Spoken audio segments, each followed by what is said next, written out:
नमस्कार बच्चों, सिद्धार्थ शिक्षा सदन सोयद्रोड़ द्वारा संचालित ऑनलाइन क्लास में आप सबका स्वागत है।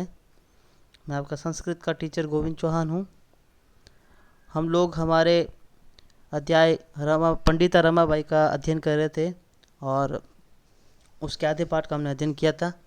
आज हम बाकी बचे हुए पाठ का अध्ययन करेंगे।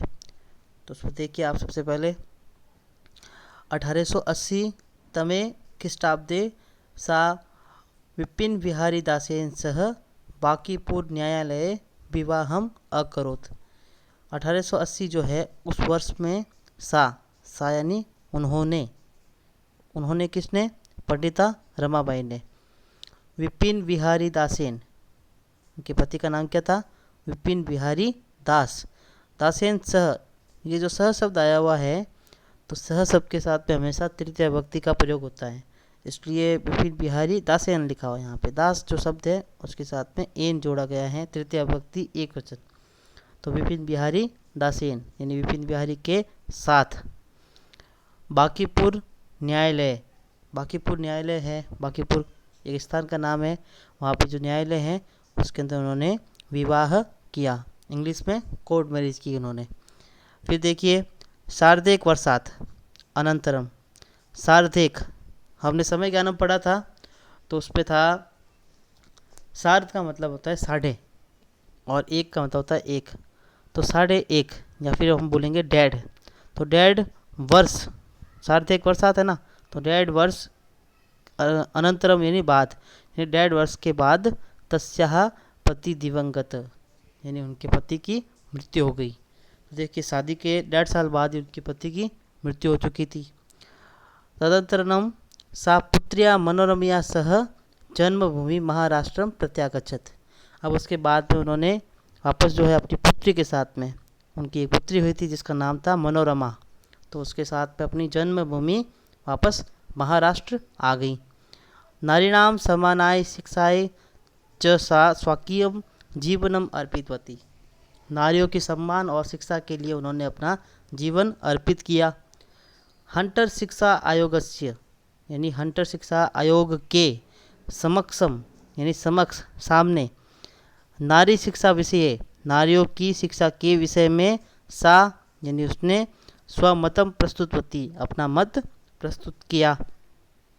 सा उच्च शिक्षार्थम इंग्लैंड देशम गतवती, और फिर वह उच्च शिक्षा के लिए इंग्लैंड देश गई, इंग्लैंड देश है वहाँ पर गई। तत्र ईसाई धर्मस्य स्त्री विषय के उत्तम विचारे प्रभाविता जाता, और वहाँ पर वह ईसाई धर्म के, एक धर्म है ईसाई धर्म, उसके स्त्री विषय के उच्च विचार, मतलब ईसाई जो धर्म है उसमें स्त्रियों के लिए काफ़ी अच्छी जगह थी, स्त्रियों को काफ़ी ऊंचा माना जाता था, तो ये जो उत्तम विचार थे उनसे वह प्रभावित हुई। आगे देखिए अगला पाठ। फिर देखिए, इंग्लैंड देशात रमाबाई अमेरिका देशम अगच्छत। अब इंग्लैंड देश के बाद में रमाबाई जो है वो अमेरिका देश गई। तत्र सा भारतस्य विधवा स्त्रीणाम सहायतार्थम अर्थ संचयम अकरोत्, और वहाँ पर उन्होंने भारतस्य यानी भारत की विधवा स्त्रीणाम यानी विधवा स्त्रियों के सहायतार्थम यानी सहायता के लिए अर्थ संचयम का अर्थ है धन संचय, पैसों का अरेंजमेंट अकरोत् यानी किया। भारतम प्रत्यागत्य मुंबई नगरे सा शारदा सदनम अस्थापित। अब एक शारदा सदनम नाम का जो एक आश्रम था वह उन्होंने स्थापित किया। भारत वापस आकर मुंबई नगर के अंदर उन्होंने शारदा सदन का जो है वो स्थापित किया। फिर देखिए, अस्मिन् आश्रमे निस्सहाया स्त्रियः निवसन्ति स्म। इस आश्रम में निस्सहाय स्त्रियाँ जो है वह निवास करती थी। तो मैंने आपको पहले बताया था कि पुराने ज़माने में, ये जब 1800 की बात है, तो उस समय जो है जब स्त्री है उसका पति मर जाता था तो उसको वापस पुनर्विवाह उसका नहीं होता था, उसको पूरी ज़िंदगी अकेले ही निकालनी होती थी। तो यहाँ पर जो है इस आश्रम के अंदर ऐसी स्त्रियाँ जिनके पति की मृत्यु हो गई है, अब वो बिल्कुल निस्सहाय हैं, अकेली है, तो उन स्त्रियों को यहाँ पर रहने को दिया जाता था। वो स्त्रियाँ यहाँ पे सम्मान के साथ में यहाँ पर रहती थी। तत्र स्त्रियः मुद्रण टङ्कण काष्ठकलादीन् च प्रशिक्षणम अपि लभन्ते स्म। और क्योंकि स्त्रियां वहाँ पे रहती थी तो उनके साथ साथ में उनके जीविकोपार्जन के लिए कई सारी चीज़ें चलाई जाती थी। तो उनको मुद्रण मुद्रण यानी मुद्रित करना, छापना, टंकण और काष्ठकला लकड़ियों से अलग प्रकार की जो कला थी उनका प्रशिक्षण जो है उनको प्राप्त होता था और उसके बाद वो उससे कमा के खाती थी। परम इदम सदनम पुणे नगरे स्थानांतरित जाता। और उसके बाद में परम यानी उसके बाद यह जो सदन है, ये सदन था इदम सदनम, यह सदन जो है वो पुणे नगर जो है पहले मुंबई में था, उसके बाद में पुणे के अंदर स्थानांतरित कर दिया गया। ततः पुणे नगरस्य समीपे केडगांव स्थाने मुक्ति मिशन नामक संस्थानम तया स्थापितम।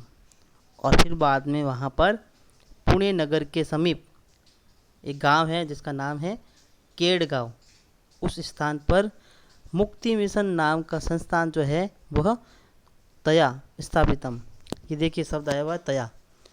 तया जो है वह सा शब्द की तृतीय विभक्ति एक वचन है। सा शब्दरूप जो थे, तत्शब्दरूप जो था हमने पढ़ा था तत्शब्दरूप, तो उसमें जो सा है उसकी तृतीय विभक्ति एक वचन है तया। तया का अर्थ हो गया उसके द्वारा या उनके द्वारा। तो मुक्ति मिशन नाम का जो संस्थान है वो उनके द्वारा स्थापित किया गया। आगे देखिए, अत्र अधुना अपि निराश्रिता स्त्रियः ससमानं जीवनं यापयन्ति। और ये देखिए उन्होंने जो है संस्थान स्थापित किया था उसमें आज तक अधुना अपि, अधुना का अर्थ होता है आज, अपि यानी भी, आज भी निराश्रिता यानी निराश्रित स्त्रियः यानी स्त्रियाँ ससमानम जीवनम यापयति, ससमान जो है अपना जीवन यापित करती हैं। बच्चों यहाँ पर आपको दिखाई दे रहा होगा एक फोटो, देखिए आप इस फोटो को, यहाँ पे लिखा हुआ है पंडिता रमाबाई मुक्ति मिशन, दिखाई दे रहा होगा आपको यहाँ पर पंडिता रमाबाई मुक्ति मिशन ये है। तो यहाँ पर जो है ये पुणे नगर के केडगांव जो है स्थान वहाँ पर है और यहाँ पर जो है स्त्रियाँ ससम्मान अपना जीवन यापित करती हैं। यहाँ पर आपको कुछ स्त्रियाँ दिखाई दे रही होंगी नीचे, यहाँ पर ऐसी स्त्रियाँ जिनको या तो अपने पति के द्वारा प्रताड़ित करके घर से बाहर निकाल दिया गया है या जिसके पति की मृत्यु हो चुकी है वो दोबारा शादी नहीं कर सकती या किसी भी प्रकार से परेशान जो है स्त्रियाँ वो यहाँ पर आकर बिल्कुल फ्री में रह सकती हैं। यहाँ पर वो काम करके पैसे कमा सकती हैं और ससम्मान अपना जीवन यहाँ पर जी सकती है। यहाँ पर कोई उनको कुछ कहने वाला नहीं है। तो स्त्रियों के सम्मान के लिए पंडिता रमाबाई जो है उन्होंने बहुत कुछ किया। उनकी खुद की हालत कैसे हो गई थी आप जानते हैं, उनके पिता, उनकी माता, उनकी बड़ी बहन, ये सब जो है वो अकाल से ग्रसित होकर उनकी मृत्यु हो गई थी। फिर बाद में वो अपने बड़े भाई के साथ में पूरे जो है भारत के अंदर घूमी और उसके बाद में जब उनकी शादी हुई तो 1.5 साल बाद ही उनके पति की मृत्यु हो गई। 1.5 साल बाद पति की मृत्यु हो जाना उनके लिए बहुत दुखदायी था। उनके बाद में उन्होंने उच्च शिक्षा ग्रहण करने के लिए इंग्लैंड गई और वहाँ पर अपनी जैसी स्त्रियाँ, अपनी जैसी मतलब विधवा स्त्रियाँ जो आपस पुनर्विवाह नहीं कर सकती, उनके लिए उन्होंने बहुत कुछ किया, धन संचय किया और आश्रम खोले जहाँ पर उनको रखा जा सके, वो बिल्कुल सुखपूर्वक और सम्मान के साथ अपना जीवन यापन कर सके। तो उन्होंने बहुत कुछ किया स्त्रियों के लिए। आगे देखिए इनके बारे में और 1922 जो है इस वर्ष में रमाबाई महोदया निधनम अभवत और 1922 में रमाबाई महोदय है उनका निधन हो गया। सा देश विदेशानाम अनेकासु भाषासु निपुणा आसीत्, वह देश विदेश की जो है अनेक भाषाओं में निपुण थी, मतलब उनको देश विदेश की कई भाषाएं आती थी। फिर देखिए समाज सेवायाः अतिरिक्तम लेखन क्षेत्रे अपि तस्याः महत्वपूर्ण अवदानम अस्ति। समाज सेवा के अतिरिक्त, समाज सेवा के अलावा लेखन क्षेत्र में यानी लिखने में, राइटिंग के अंदर भी उनका महत्वपूर्ण अवदान है, महत्वपूर्ण योगदान है। स्त्री धर्म नीति और हाई कास्ट हिंदू वीमेन, स्त्री धर्म नीति और हाई कास्ट हिंदू वीमेन जो है इति तस्या प्रसिद्ध रचनाद्वयं वर्तते, इनकी प्रसिद्ध दो रचनाएं। वैसे तो इन्होंने कई सारी पुस्तकों की रचना की थी, लेकिन सबसे प्रसिद्ध जो है वो ये दो किताबें हैं, जिसका नाम है स्त्री धर्म नीति और हाई कास्ट हिंदू वीमेन। जो है इनकी प्रसिद्ध जो है वो दो रचनाएं हैं, जिनका नाम यहाँ पर मेंशन किया गया है, लिखा गया है। अब बच्चों देखते हैं हम इसका हिंदी अनुवाद, जो आपको देख के करना है। तो देखते हैं हिंदी अनुवाद। तो देखिए बच्चों, 1880 वर्ष में उन्होंने विपिन बिहारी दास के साथ बांकीपुर न्यायालय में विवाह किया। बांकीपुर न्यायालय जो है उनमें उन्होंने 1880 के अंदर शादी की, कोर्ट मैरिज की। 1.5 साल बाद उनके पति की मृत्यु हो गई। शादी के 1.5 साल बाद ही उनकी पति की मृत्यु हो गई थी। उसके बाद वह अपनी पुत्री, जिसका नाम था मनोरमा, तो अपनी पुत्री मनोरमा के साथ में अपनी जन्मभूमि महाराष्ट्र आ गई, जहाँ पर उनका जन्म हुआ था महाराष्ट्र के अंदर, वहाँ पर वापस आ गई। नारियों के सम्मान व शिक्षा के लिए उन्होंने अपना जीवन अर्पित कर दिया। जब उनको पता चला कि भाई हमारे भारत के अंदर और उस समय 1880 के अंदर जो है मतलब नारियों के साथ में कितना अत्याचार होता था, नारी जो है वो ससम्मान जी नहीं सकती थी, तो उनके सम्मान के लिए जो है उन्होंने अपना पूरा जीवन अर्पित कर दिया। उनकी खुद की कंडीशन ऐसी हो गई थी, इसलिए अब उनको ये सब कुछ बहुत बुरा लगने लगा था, और इसलिए उन्होंने उनके सम्मान के लिए अपना पूरा जीवन अर्पित कर दिया। देखिए, हंटर शिक्षा आयोग के सामने उन्होंने अपना मत नारी शिक्षा के विषय में प्रस्तुत किया। हंटर शिक्षा आयोग जो है, शिक्षा आयोग उस वक्त जो था वह हमेशा बस प्रीफर करता था कि जो है पुरुष है वही शिक्षा ग्रहण कर सकते थे, तो उनके साथ सामने जो है वो नारी शिक्षा जो है उसके बारे में अपना मत प्रस्तुत किया कि नारियों को भी शिक्षा मिलनी चाहिए। फिर बाद में उन्होंने नारियों की कंडीशन बताई कि भाई नारी जो है जब उसकी पति की मृत्यु हो जाती है, या फिर ज़रूरी नहीं पति की मृत्यु हो, पति के द्वारा जब वो प्रताड़ित होती है तब उसे अपना घर छोड़कर कहीं और जाना पड़ता है। अगर वो शिक्षित होगी तो अपने जो खिलाफ हो रहे अत्याचार के खिलाफ जो है वो आवाज़ उठा सकती है, लेकिन अशिक्षित होने के कारण वो कुछ बोल नहीं पाती, और जो भी उसको प्रताड़ित करता है तो वो उसे सहन करती रहती है। तो इसलिए हंटर शिक्षा आयोग के सामने उन्होंने कहा कि नारियों को भी शिक्षा मिलनी चाहिए, अपना मत प्रस्तुत किया। वह उच्च शिक्षा के लिए इंग्लैंड गई। अब उन्होंने आगे अपनी उच्च शिक्षा के लिए कहाँ गई? इंग्लैंड।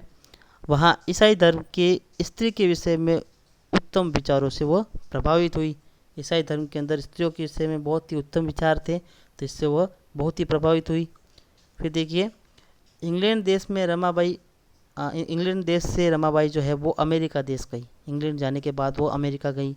वहाँ उन्होंने भारत की विधवा स्त्रियों के लिए धन इकट्ठा किया। भारत की जो विधवा स्त्रियाँ हैं उनके लिए धन इकट्ठा किया। फिर पुनः भारत आकर मुंबई में उन्होंने शारदा सदन की स्थापना की। शारदा सदन जो था उसकी स्थापना की। इस आश्रम में निस्सहाय स्त्रियाँ रहती थी। ये जो आश्रम था इसमें निस्सहाय जो स्त्रियाँ हैं वह रहती थी। वहाँ स्त्रियाँ मुद्रण, टंकण तथा लकड़ियों की कला का प्रशिक्षण भी प्राप्त करती थी, ताकि वो अपनी आजीविका चला सके। बाद में यह सदन जो है वो पुणे नगर में स्थानांतरित या स्थापित कर दिया गया। उसके बाद पुणे नगर के समीप केडगांव नामक स्थान पर मुक्ति मिशन नाम का एक संस्थान स्थापित किया गया, वो भी इनके द्वारा किया गया। आगे देखिए, आज भी वहाँ पर जो है निराश्रित स्त्रियाँ जो है वो ससम्मान के साथ अपना जीवन यापन करती हैं, सम्मान के साथ अपना जीवन यापन करती है। 1922 वर्ष में रमाबाई महोदय का निधन हो गया। वह देश विदेश की अनेक भाषाओं में निपुण थी। समाज सेवा के अतिरिक्त लेखन क्षेत्र में भी उनका महत्वपूर्ण अवदान है। लेखन के कार्य में उनका अवदान है महत्वपूर्ण।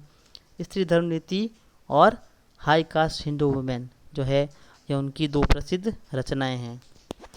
तो बच्चों, आप लोग जब तक आप लोगों को ये चीज़ें बताई नहीं जाएगी तब तक आप लोग इन चीज़ों को समझ नहीं पाओगे।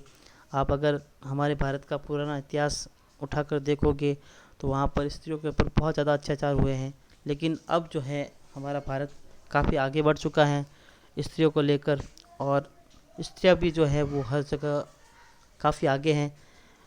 हमें भी कोशिश करनी चाहिए किसी प्रकार का जो है लिंग संबंधित भेदभाव हमको नहीं करना चाहिए। धन्यवाद। अब बच्चों आपको क्या करना है, यहाँ पर जो ये मैंने हिंदी अनुवाद कराया है वह और संस्कृत में जो पाठ था वह दोनों अपनी उत्तर पुस्तिका में करके मुझे शाम को 4 से 5 बजे के बीच में भेजना है। धन्यवाद।